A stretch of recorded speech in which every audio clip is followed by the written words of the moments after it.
Hi guys, we are back with yet another video. So this night, try lang natin yung ginagawa ko sa social media na nagpo-post. Yung isang image is hinahati natin sa multiple images para magmukhang ganito and ganito. So if you are curious paano nangyayari yun, so i-share ko lang kung paano ko nagagawa yun. So kailangan lang natin is yung gusto nyong image and Photoshop. Sa phone baka merong app. If magets nyo yung tutorial dito, baka makahanap kayo ng app. Hindi naman siya totally tutorial, i-share ko lang kung paano ko ginagawa yung nangyayari doon, no? So ayun, di ko alam kung collage ba, split post, basta yung parang ganito and ganito.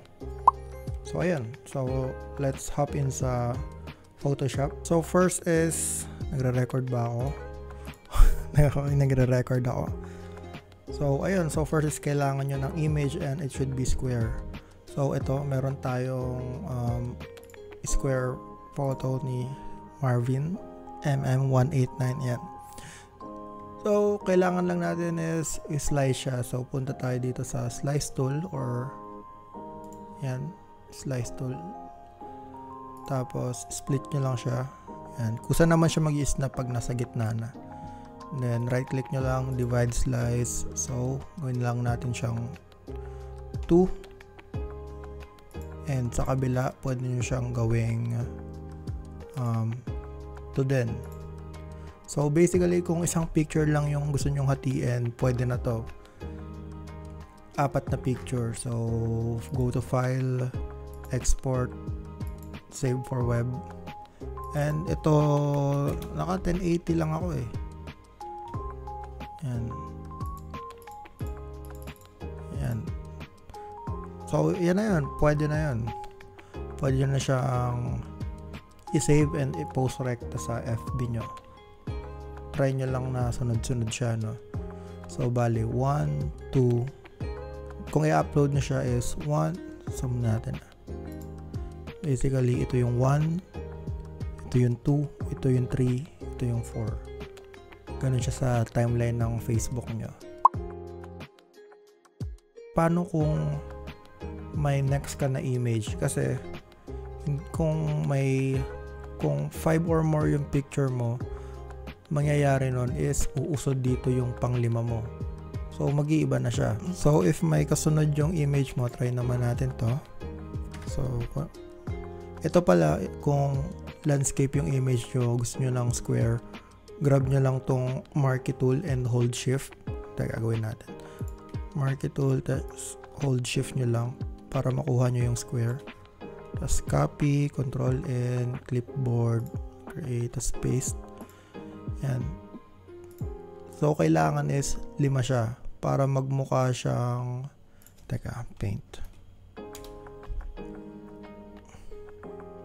Kasi kung 4 lang, uusod yung pang 5 eh.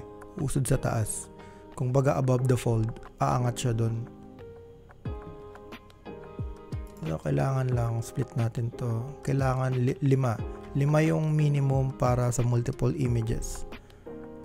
5. Mo sa dalawa, ito right click, divide slice. Hindi pala. Hatiin mo sa 3. So, itong hating to, Control Alt Shift S para mapunta kayo dito sa save for web. Tapos ito 1080 nyo lang. Yan. So kanina 4, if single image lang. Ito pwede to, may kasunod na ibang image na kayo. Kunwari pagkatapos nyan yung kasunod na motor na. So dapat 5 para magkakaroon siya ng plus dito. Teka. Para siyang ganyan, ayan.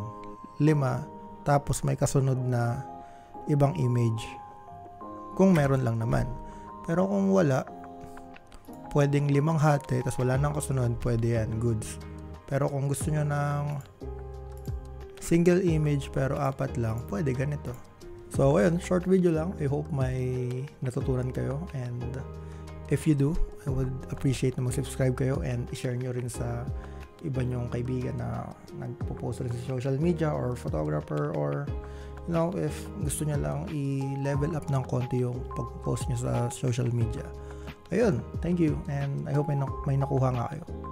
And hindi ako nagpasimuno nito, nakita ko rin lang to sa ibang brands, and tinry ko, nagtanong-tanong rin ako sa iba, konting Google, and ayun nga, ito yung workflow na medyo gumana sa atin. Baka may iba pang way na mas madali, sana meron pa.